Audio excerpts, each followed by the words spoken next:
मेरे प्यारे देशवासियों, नमस्कार। देश विदेश में रहने वाले सभी भारतीयों को स्वाधीनता दिवस की हार्दिक शुभकामनाएं। यह दिन हम सभी के लिए अत्यंत हर्ष और उल्लास का दिन है। इस वर्ष के स्वाधीनता दिवस का विशेष महत्व है क्योंकि इसी वर्ष से हम सब अपनी आज़ादी की 75वीं वर्षगांठ के उपलक्ष्य में आज़ादी का अमृत महोत्सव मना रहे हैं। इस ऐतिहासिक अवसर पर आप सभी को बहुत बहुत बधाई। स्वाधीनता दिवस हमारे लिए पराधीनता से मुक्ति का त्यौहार है। कई पीढ़ियों के ज्ञात और अज्ञात स्वतंत्रता सेनानियों के संघर्ष से हमारी आज़ादी का सपना साकार हुआ था। उन सभी ने त्याग व बलिदान के अनूठे उदाहरण प्रस्तुत किए। उनके शौर्य और पराक्रम के बल पर ही आज हम और आप आज़ादी की सांस ले रहे हैं। मैं उन सभी अमर सेनानियों की पावन स्मृति को श्रद्धापूर्वक नमन करता हूँ। अनेक देशों की तरह हमारे राष्ट्र को भी विदेशी हुकूमत के दौरान बहुत अन्याय और अत्याचार सहने पड़े, परंतु भारत की विशेषता यह थी कि गांधी जी के नेतृत्व में हमारा स्वाधीनता आंदोलन सत्य और अहिंसा के सिद्धांतों पर आधारित रहा। उन्होंने तथा अन्य सभी राष्ट्र नायकों ने भारत को औपनिवेशिक शासन से मुक्त करने का मार्ग तो दिखाया ही, साथ ही राष्ट्र के पुनर्निर्माण की रूपरेखा भी प्रस्तुत की। उन्होंने भारतीय जीवन मूल्यों और मानवीय गरिमा को पुनः स्थापित करने के लिए भी भरपूर प्रयास किए। अपने गणतंत्र की विगत 75 वर्षों की यात्रा पर जब हम नज़र डालते हैं तो हमें यह गर्व होता है कि हमने प्रगति पथ पर काफ़ी लंबी दूरी तय कर ली है। गांधी जी ने हमें यह सिखाया है कि गलत दिशा में तेज़ी से कदम बढ़ाने से अच्छा है कि सही दिशा में धीरे ही सही लेकिन सधे हुए कदमों से आगे बढ़ा जाए। अनेक परंपराओं से समृद्ध भारत के सबसे बड़े और जीवंत लोकतंत्र की अद्भुत सफलता को विश्व समुदाय सम्मान के साथ देखता है। प्यारे देशवासियों, हाल ही में संपन्न टोक्यो ओलंपिक में हमारे खिलाड़ियों ने अपने शानदार प्रदर्शन से देश का गौरव बढ़ाया है। भारत ने ओलंपिक खेलों में अपनी भागीदारी के 121 वर्षों में सबसे अधिक मेडल जीतने का इतिहास रचा है। हमारी बेटियों ने अनेक बाधाओं को पार करते हुए खेल के मैदानों में विश्व स्तर की उत्कृष्टता हासिल की है। खेल कूद के साथ साथ जीवन के हर क्षेत्र में महिलाओं की भागीदारी और सफलता में युगांतरकारी परिवर्तन हो रहे हैं।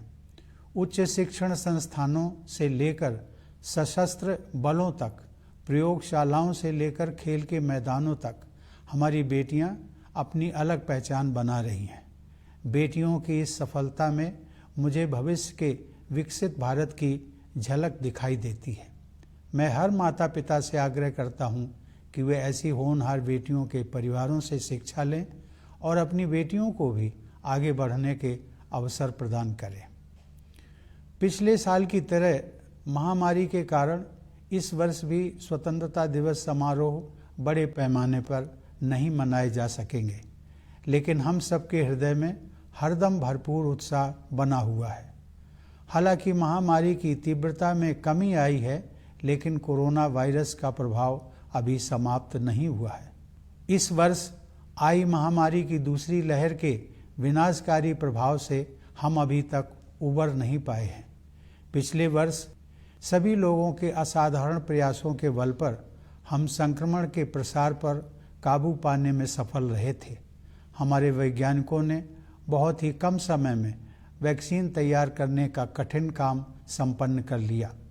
इसलिए इस वर्ष के आरंभ में हम सब विश्वास से भरे हुए थे, क्योंकि हमने इतिहास का सबसे बड़ा टीकाकरण अभियान शुरू कर दिया था। फिर भी कोरोना वायरस के नए रूपों और अन्य अप्रत्याशित कारणों के परिणाम स्वरूप हमें दूसरी लहर का भयावह प्रकोप झेलना पड़ा। मुझे इस बात का गहरा दुख है कि दूसरी लहर में बहुतेरे लोगों की प्राण रक्षा नहीं की जा सकी और बहुत से लोगों को भारी कष्ट सहने पड़े। यह अभूतपूर्व संकट का समय था। मैं पूरे देश की ओर से आप सभी पीड़ित परिवारों के दुख में बराबर का भागीदार हूँ। यह वायरस एक अदृश्य व शक्तिशाली शत्रु है जिसका विज्ञान द्वारा सराहनीय गति के साथ सामना किया जा रहा है। हमें इस बात का संतोष है कि इस महामारी में हमने जितने लोगों की जानें गंवाई हैं उससे अधिक लोगों की प्राण रक्षा कर सके हैं।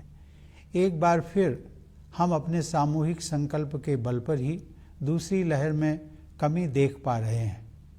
हर तरह के जोखिम उठाते हुए हमारे डॉक्टरों, नर्सों, स्वास्थ्य कर्मियों, प्रशासकों और अन्य कोरोना योद्धाओं के प्रयासों से कोरोना की दूसरी लहर पर काबू पाया जा रहा है। कोविड की दूसरी लहर से हमारी सार्वजनिक स्वास्थ्य सेवाओं के बुनियादी ढांचे पर बहुत दबाव पड़ा है। सच तो यह है कि विकसित अर्थव्यवस्थाओं समेत किसी भी देश का बुनियादी ढांचा इस विकराल संकट का सामना करने में समर्थ सिद्ध नहीं हुआ। हमने स्वास्थ्य व्यवस्था को मजबूत बनाने के लिए युद्ध स्तर पर प्रयास किए। देश के नेतृत्व ने इस चुनौती का डटकर सामना किया। केंद्र सरकार के प्रयासों के साथ साथ राज्य सरकारों, निजी क्षेत्र की स्वास्थ्य सुविधाओं, गैर सरकारी संगठनों तथा अन्य समूहों ने सक्रिय योगदान किया। इस असाधारण अभियान में कई देशों ने उदारता से अनिवार्य वस्तुएं उसी तरह साझा की जैसे भारत ने बहुत से देशों को दवाइयाँ, उपकरण और वैक्सीन उपलब्ध कराई थी। इस सहायता के लिए मैं विश्व समुदाय का आभार प्रकट करता हूँ। इन सभी प्रयासों के परिणाम स्वरूप काफ़ी हद तक सामान्य स्थिति बहाल हो गई है और अब हमारे अधिकांश देशवासी राहत की सांस ले रहे हैं। अब तक के अनुभव से यही सीख मिली है कि अभी हम सबको लगातार सावधानी बरतने की ज़रूरत है। इस समय वैक्सीन हम सबके लिए विज्ञान द्वारा सुलभ कराया गया सर्वोत्तम सुरक्षा कवच है। हमारे देश में चल रहे विश्व के सबसे बड़े टीकाकरण अभियान के तहत अब तक 50 करोड़ से अधिक देशवासियों को वैक्सीन लग चुकी है। मैं सभी देशवासियों से आग्रह करता हूं कि वे प्रोटोकॉल के अनुरूप जल्दी से जल्दी वैक्सीन लगवा लें और दूसरों को भी प्रेरित करें। मेरे प्यारे देशवासियों, इस महामारी का प्रभाव अर्थव्यवस्था के लिए उतना ही विनाशकारी है जितना लोगों के स्वास्थ्य के लिए। सरकार गरीब और निम्न मध्यम वर्ग के लोगों के साथ साथ छोटे और मध्यम उद्योगों की समस्याओं के विषय में भी चिंतित रही है। सरकार उन मजदूरों और उद्यमियों की ज़रूरतों के प्रति भी संवेदनशील रही है जिन्हें लॉकडाउन और आवागमन पर प्रतिबंधों के कारण कठिनाइयों का सामना करना पड़ा है। उनकी ज़रूरतों को समझते हुए सरकार ने पिछले वर्ष उन्हें राहत प्रदान करने के लिए बहुत से कदम उठाए थे। इस वर्ष भी सरकार ने मई और जून में करीब 80 करोड़ लोगों को अनाज उपलब्ध कराया। अब यह सहायता दीपावली तक के लिए बढ़ा दी गई है। इसके अलावा कोविड से प्रभावित कुछ उद्यमों को प्रोत्साहन देने के लिए सरकार ने हाल ही में 6,28,000 करोड़ रुपए के प्रोत्साहन पैकेज की घोषणा की है।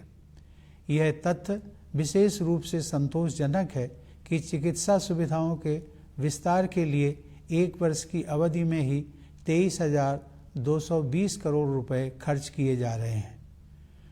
मुझे इस बात की खुशी है कि सभी बाधाओं के बावजूद ग्रामीण क्षेत्रों में विशेष रूप से कृषि के क्षेत्र में बढ़ोतरी जारी रही है। हाल ही में कानपुर देहात जिले में स्थित अपने पैतृक गांव परौख की यात्रा के दौरान मुझे यह देखकर बहुत खुशी हुई कि ग्रामीण क्षेत्रों में लोगों के जीवन को सुगम बनाने के लिए बेहतर इंफ्रास्ट्रक्चर विकसित किया जा रहा है। शहरी और ग्रामीण क्षेत्रों के बीच की मनोवैज्ञानिक दूरी अब पहले की तुलना में काफ़ी कम हो गई है। मूलतः भारत गांव में ही बसता है, इसलिए उन्हें विकास के पैमानों पर पीछे नहीं रहने दिया जा सकता। इसीलिए प्रधानमंत्री किसान सम्मान निधि सहित हमारे किसान भाई बहनों के लिए विशेष अभियानों पर बल दिया जा रहा है। ये सभी प्रयास आत्मनिर्भर भारत की संकल्पना के अनुरूप हैं। हमारी अर्थव्यवस्था में निहित विकास की क्षमता पर दृढ़ विश्वास के साथ सरकार ने रक्षा, स्वास्थ्य, नागरिक उड्डयन, विद्युत तथा अन्य क्षेत्रों में निवेश को और अधिक सरल बनाया है। सरकार द्वारा पर्यावरण के अनुकूल ऊर्जा के नवीकरणीय स्रोतों, विशेष रूप से सौर ऊर्जा को बढ़ावा देने के नवीन प्रयासों की विश्वव्यापी प्रशंसा हो रही है। जब ईज ऑफ डूइंग बिजनेस की रैंकिंग में सुधार होता है, तब उसका सकारात्मक प्रभाव देशवासियों की ईज ऑफ लिविंग पर भी पड़ता है।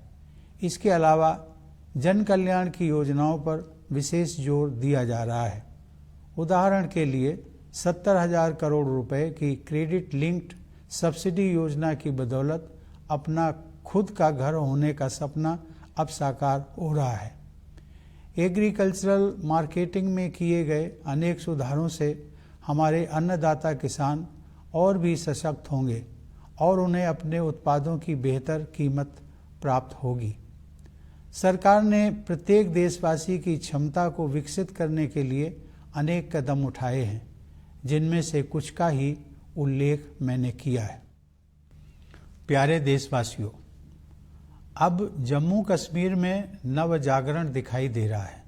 सरकार ने लोकतंत्र और कानून के शासन में विश्वास रखने वाले सभी पक्षों के साथ परामर्श की प्रक्रिया शुरू कर दी है। मैं जम्मू कश्मीर के निवासियों, विशेषकर युवाओं से इस अवसर का लाभ उठाने और लोकतांत्रिक संस्थाओं के माध्यम से अपनी आकांक्षाओं को साकार करने के लिए सक्रिय होने का आग्रह करता हूँ। सर्वांगीण विकास के प्रभाव से अंतर्राष्ट्रीय मंच पर भारत का कद ऊंचा हो रहा है। यह बदलाव प्रमुख बहुपक्षीय मंचों पर हमारी प्रभावी भागीदारी में तथा अनेक देशों के साथ हमारे द्विपक्षीय संबंधों को सुदृढ़ बनाने में परिलक्षित हो रहा है। प्यारे देशवासियों, 75 साल पहले जब भारत ने आज़ादी हासिल की थी, तब अनेक लोगों को यह संशय था कि भारत में लोकतंत्र सफल नहीं होगा।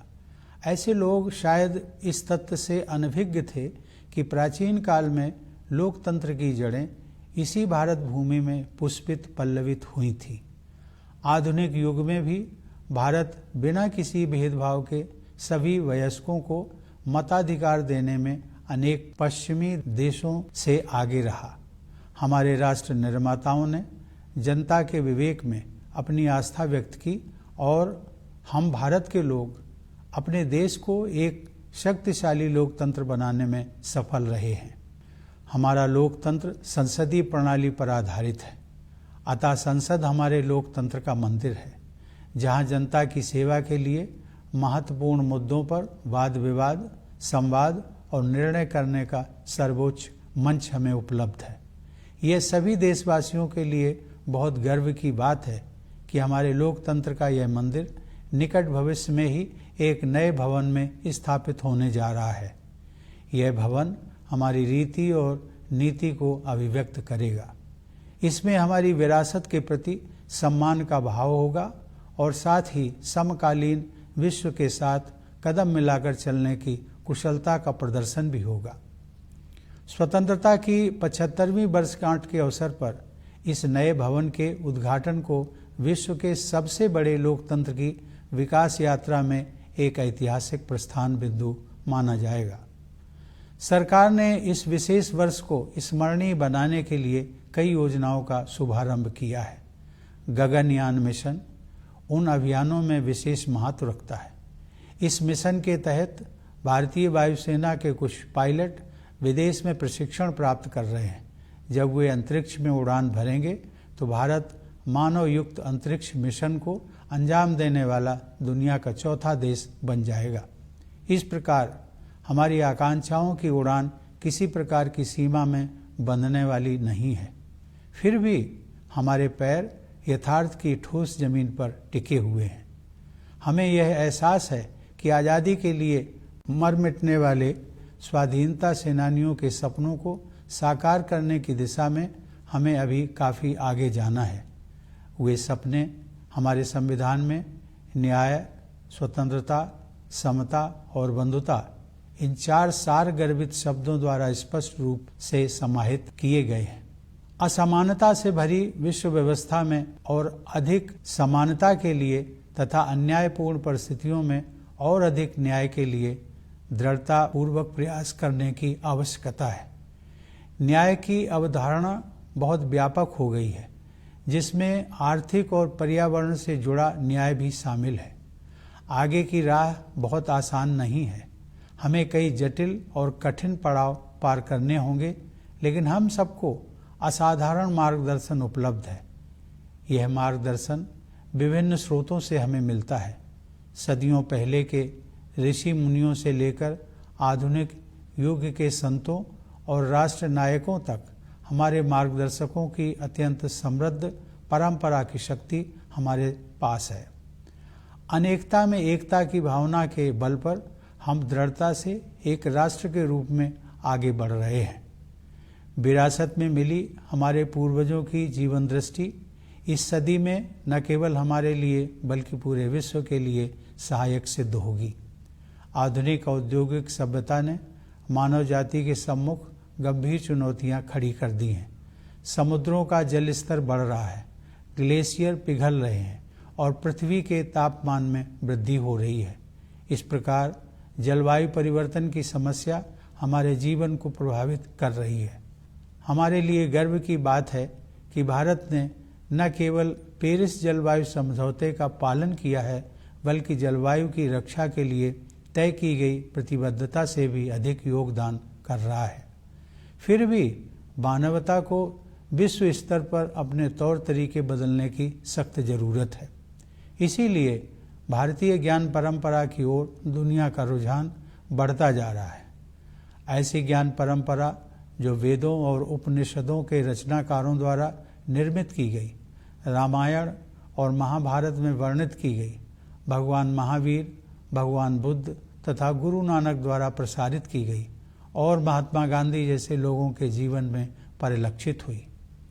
गांधी जी ने कहा था कि प्रकृति के अनुरूप जीने की कला सीखने के लिए प्रयास करना पड़ता है, लेकिन एक बार जब आप नदियों और पहाड़ों, पशुओं और पक्षियों के साथ संबंध बना लेते हैं तो प्रकृति अपने रहस्यों को आपके सामने प्रकट कर देती है।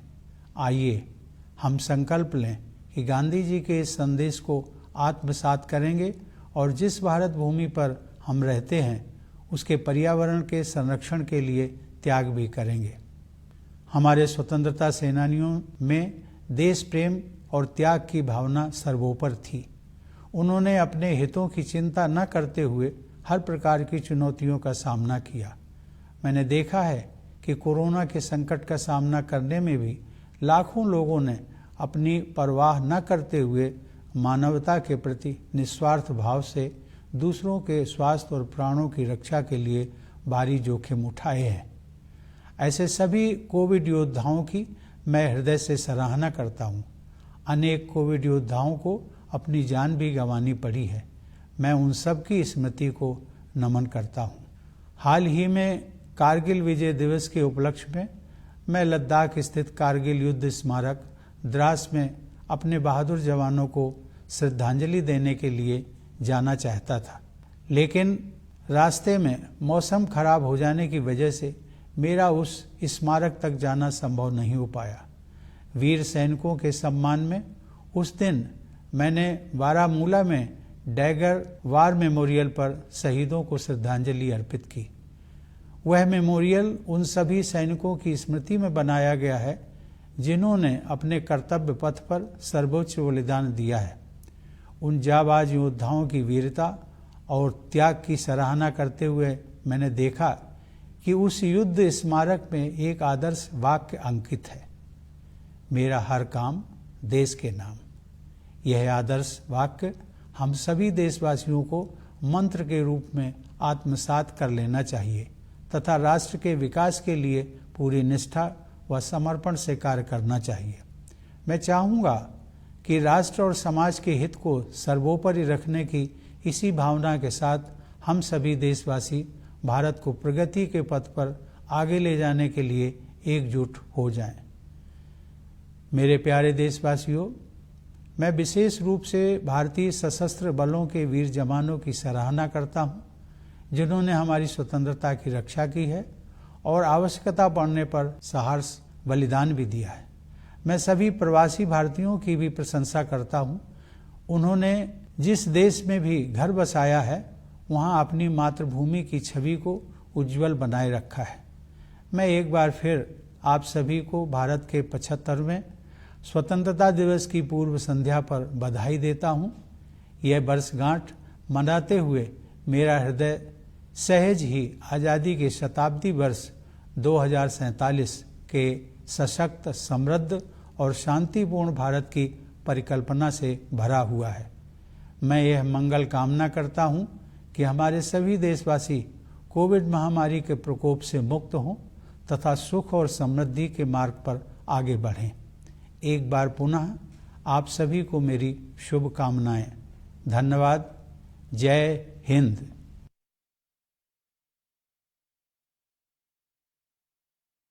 My dear fellow citizens, Namaskar. It is a matter of great joy for me to wish all Indians living in India and abroad a very happy Independence Day.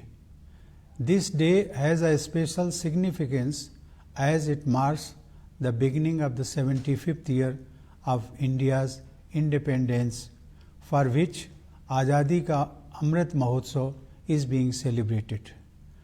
My hearty congratulations to you all on this momentous occasion. Independence Day is a festival of freedom for us. This was made possible by generations of freedom fighters, some known, many unknown. They made great sacrifices. Today, you and I breathe under free skies thanks to their heroic deeds. I bow in respect to the pious memory of those brave martyrs. Our nation, like many others, suffered great injustices and tyranny under foreign rule. What distinguishes India, however, is that the character of our nationalist movement led by Mahatma Gandhi was based on the principles of truth and non-violence.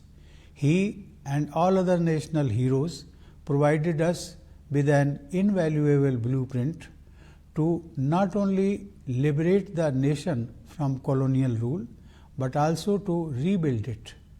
Gandhiji's struggle was for a return to Indian ethos and for human dignity. Now, as we look back to the 75-year journey of our republic, we have reasons to be proud of the considerable distance we have travelled.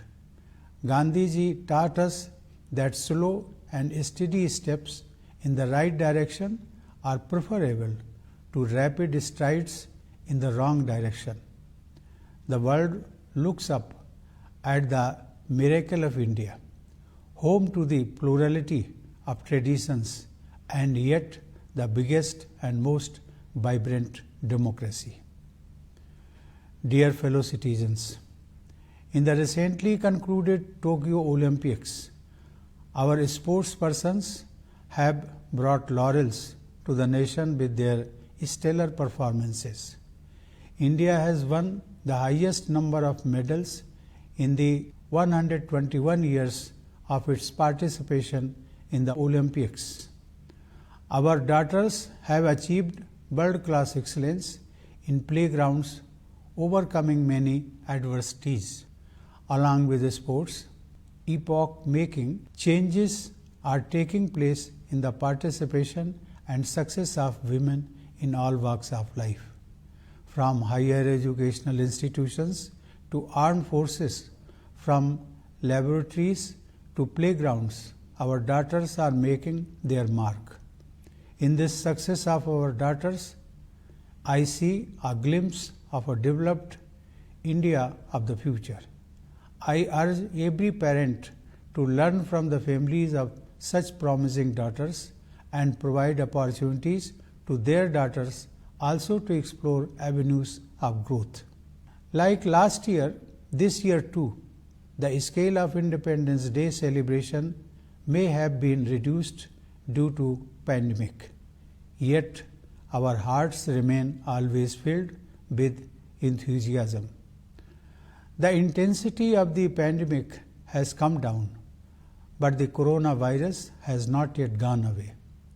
We are yet to come out of the devastating effects of its recurrence this year. Last year, with exceptional efforts from all, we had succeeded in bringing the spread of infections under control. Our scientists had succeeded in developing vaccines in a very short time. Therefore, at the beginning of this year, there was every reason to be hopeful as we launched the largest vaccination exercise in history. Yet, due to the new variants and other unexpected factors, we suffered from a terrible second wave.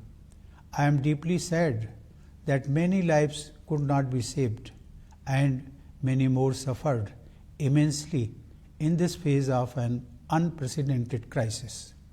I speak for the whole nation when I say that I share the grief of all the affected families with the same intensity. The science is coping with this invisible enemy of terrible might with remarkable speed. We can take solace from the fact that more lives have been saved than the lives lost. It was our collective determination to overcome the challenge that helped us see the weakening of the second wave. Once again, our corona warriors, the doctors, nurses, and health workers, the administrators, and others risked everything to contain the impact of the second wave. The second wave brought our public health care infrastructure under stress. The reality is that no infrastructure, even of advanced economies, could withstand a crisis of such enormous proportions. Efforts were made on war footing to plug the gaps. The leadership rose to the challenge, and the government's endeavors were supplemented by initiatives of the states, private sector health care facilities, the civil society, and others. In this extraordinary mission, foreign nations shared the essentials generously, just as India had reached out to many nations with medicine, equipment, and vaccines. I am grateful to the global fraternity that came forward with a helping hand. Due to these efforts, the nation breathes a sigh of relief with the return of a semblance of normalcy. If we have learned our lessons well, we know that this is the time of extra care and caution. We shall not let our guard down.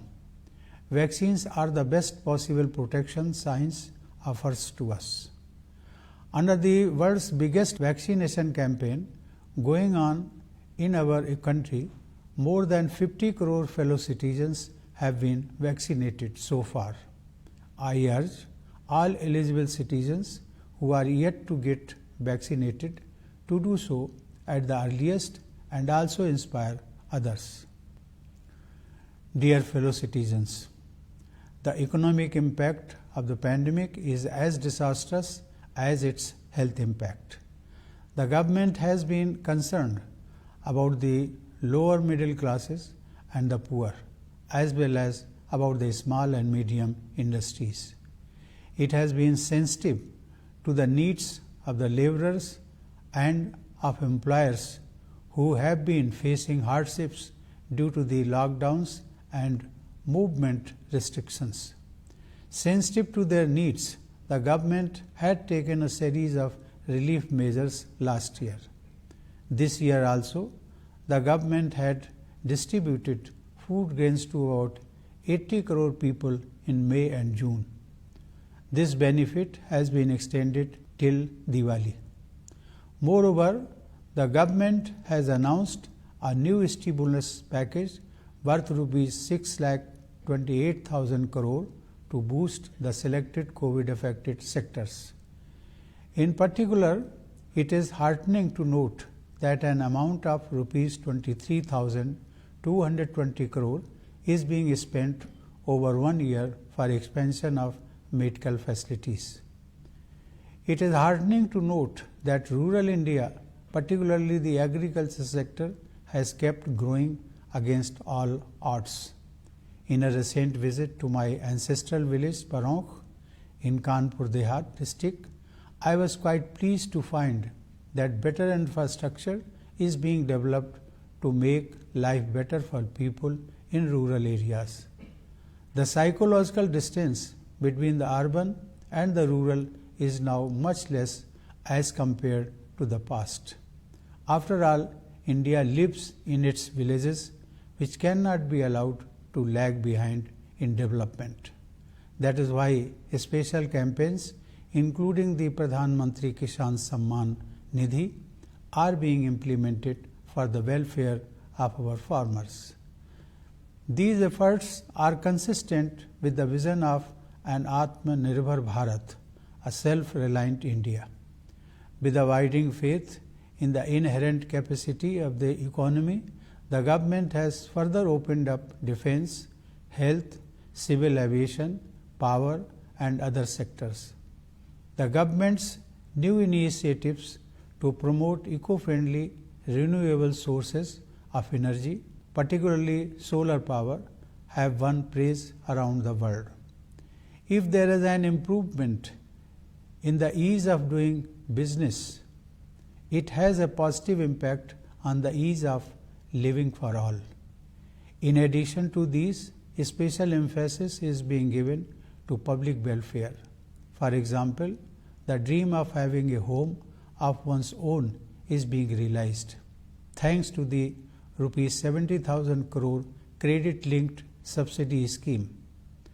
The series of agricultural marketing reforms will empower our Annadata farmers and help them get better price for their produce. These are some of the measures the government has taken to unleash the potential of every Indian. Dear fellow citizens, a new dawn is rising in Jammu and Kashmir. The government has initiated the process of consultation with all stakeholders who have faith in democracy and the rule of law. I urge the people, especially the youth of Jammu and Kashmir, to utilize this opportunity and work on realizing their aspirations through democratic institutions. With all-round progress, India's stature is rising in the international arena, as it was reflected in our participation in several key multilateral forums as well as in consolidating bilateral relationships with several countries. Dear fellow citizens, when India won independence 75 years ago, many skeptics thought democracy would not survive in India. Little did they know that roots of democracy were nurtured in this soil in ancient times, and even in modern times, India was ahead of many Western nations in offering franchise to all adults, regardless of any distinctions. The founding fathers had reposed their faith in the wisdom of the people, and we, the people of India, have made India a strong democracy. We have adopted the system of parliamentary democracy. Therefore, our parliament is the temple of our democracy, which provides us the highest forum where we discuss, debate and decide issues for the well-being of our people. It is a matter of great pride for all Indians that our parliament will soon be housed in a new building. It will be a fitting statement of our outlook. It will honor our legacy while also walking in step with the contemporary world. It is more than symbolic that the new building will be inaugurated in the year of the 75th anniversary of independence. The government has planned many initiatives to make this special year memorable, and the most exciting of them all may as well be the Gaganyaan mission. Pilots of the Indian Air Force have been receiving training abroad. When they fly off into space, India will become only the fourth nation on the planet to carry out a manned space mission. When it comes to the flights of our ambitions, we don't let any limitations define us. Yet we keep our feet on the ground. We acknowledge that we still have a long way to go in realizing the dreams of those who won the freedom for us. Our Constitution neatly summarizes those dreams in 4 words: justice, liberty, equality, and fraternity. We must strive for more equality in an unequal world, more justice in unjust circumstances. Justice has come to encompass a large range of connotations, including economic and environmental justice. The road ahead is not easy. We will have to negotiate many twists and turns, but we have the benefit of incomparable guidance. It comes to us from diverse sources, from the venerable seers of millennia ago, down to the sages and leaders of more recent times. In the spirit of unity in diversity, we as a nation are following the right course. This vision, derived from the unique Indian heritage, is going to be helpful not only to us but to the whole world in this century. Modern industrial civilization has posed serious challenges before humankind. Climate change has become a reality of life. With seas rising, glaciers melting, and temperatures soaring, India is proud of not only adhering to the Paris Climate Agreement but doing more than what the country has committed to protect the climate. However, the world desperately needs a course correction.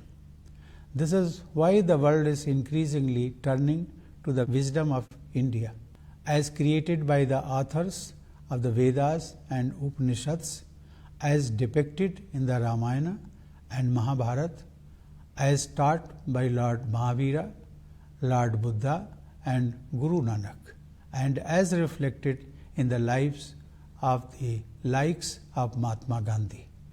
Learning the art of living in tune with nature requires effort, Gandhiji says. But once you establish a relationship with rivers and mountains, birds and animals, nature reveals its secrets to you. Let us resolve to listen to this message of Gandhiji and also to make sacrifices for the sake of the land we live in. The spirit of patriotism and sacrifice was paramount among our freedom fighters. They faced all kinds of challenges without caring for their own interests.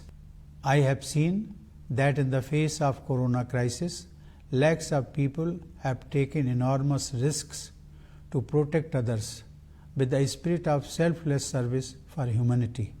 I convey my profound appreciation for all such COVID warriors. Many of them succumbed to COVID-19. I pay homage to them. Recently, on the occasion of Kargil Vijay Divas, I wanted to visit the Kargil War Memorial, Dras, in Ladakh, to pay homage to our brave soldiers. But due to bad weather, it was not possible for me to reach that monument. On that day, I paid homage to our brave soldiers at the Dagger War Memorial in Baramulla. That memorial has been built in the memory of all the soldiers who have made the supreme sacrifice in their line of duty. While appreciating the valor and sacrifice of those brave warriors, I noticed that the war memorial has a motto inscribed, Mera har kaam desh ke naam, which means each and every deed of mine is for the nation. All of us should imbibe this motto as a mantra and work with full devotion and dedication for the development of the nation. I would like that all of us come together to take India forward on the path of progress with the spirit of keeping the interest of the nation and society foremost. Dear fellow citizens, I extend my greetings especially to the members of the armed forces who have guarded our freedom valiantly and gladly making supreme sacrifice when necessary. I also extend my greetings to the members of the Indian diaspora who have represented the motherland well wherever they have made home. I once again congratulate all of you on the eve of India's 75th Independence Day. While celebrating this anniversary, I cannot stop my mind from imagining a powerful, prosperous and peaceful India of 2047 when we will celebrate 100 years of our independence.